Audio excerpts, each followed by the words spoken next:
will continue to bring government services closer to the people.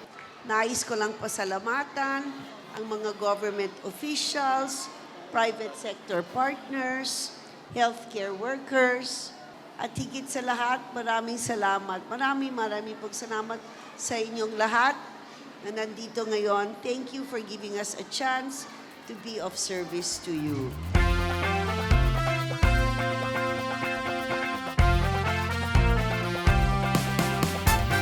Love for all. Libreng laboratorio. Love for all. Libreng konsultasyon. Love for all. At libreng gamot para sa lahat. Love, love, love. Love for all. Love, love, love. Love for all. Love, love, love. Love for all. Love for all. Ang mga optometrists, kami po yung nagbibigay liwanag, no, sa mga hindi makakita ng maayos o hindi makakita ng malinaw. Binibigyan po namin ng mga salamin, no? Kay bata, kay matanda, kasi kailangan po natin ng eye care.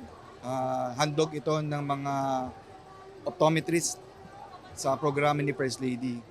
Kaya po kami sumama sa programa ni First Lady sa Love for All dahil dinadala niya yung serbisyo sa mamamayan. Kailangan all out talaga, 110% ang support ng private sector dito because we cannot rely everything on government. So, gawin natin yung ating bahagi, no, para makatulong sa mamamayan at makatulong din tayo sa gobyerno. Ito po ay sa panguna po ni First Lady Lisa Araneta Marcos, na kung paano niya makita ang ating mga kababayan. Ang kanyang konsepto po dito is a private partnership between the private sectors and the government sector. So, ang kanyang dinadala dito is a good relationship ng both government and the private for the delivery of service sa mga kababayan po natin. So, ang TESTA po ngayon ay bahagi po sa Love for All upang i-showcase po namin kung ano po ang mga abilidad o skills ng mga na-develop po natin dito sa bayan po ng Pampanga. Alam po nyo, ang daming mga katutubo po dito na meron na po kami mga trainers na i-train namin upang mismo ang mga katutubo ang mag-training sa kapwa nila. Napakalaki po ang participation ng TESTA sa Love for All. Gusto ng President Bongbong Marcos na sama-sama tayong babangon. At isa dyan ang TESTA. Dahil ang TESTA, ang aming clientele, ay mula sa average income hanggang sa less fortunate. Ibig sabihin, yung mga kababayan natin mga mahihirap. Kaya ang programa po natin ay para sa mahihirap, maging sa out of school youth, upang magkaroon po sila ng kanilang kakayahan na magtrabaho at kaalaman. Ako po yung nag-aaral ng mga estudyante po na nag-iipon ng mga estudyante. Tapos, kapag po bumabala po kami sa school, kasi malayo po yung school. So, tatlong baryo po yung pinupuntahan ko po, tatlong barangay, Mawakat, Kamatsili, tsaka Nabukulod po. Yung bundok na nakita natin doon, may mga estudyante pa rin po doon.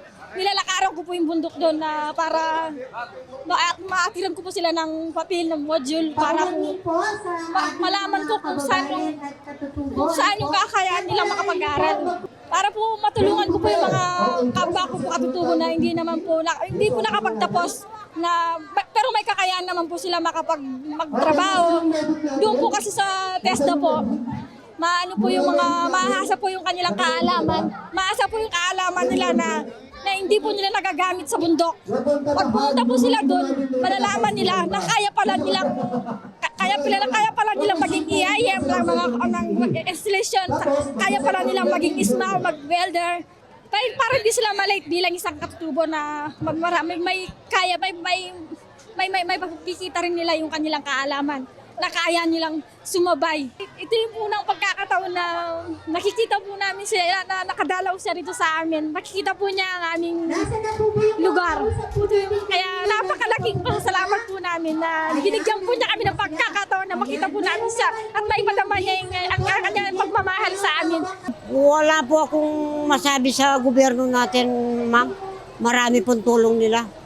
Marami pong sumusurvey dito. Ako rin po Pag mayroong nagsisurvey po, nagpapa-exam po ako ng dugo at saka height po. Yun po. Maraming tulong po, ma'am. Para hindi po magkasakit yung mga aita. Marami po salamat, Ma'am Press Lady. Nandito ka na po sa amin. Marami po salamat sa tulong mo sa amin mga aita. Laboratorio, konsulta at gamot para sa lahat.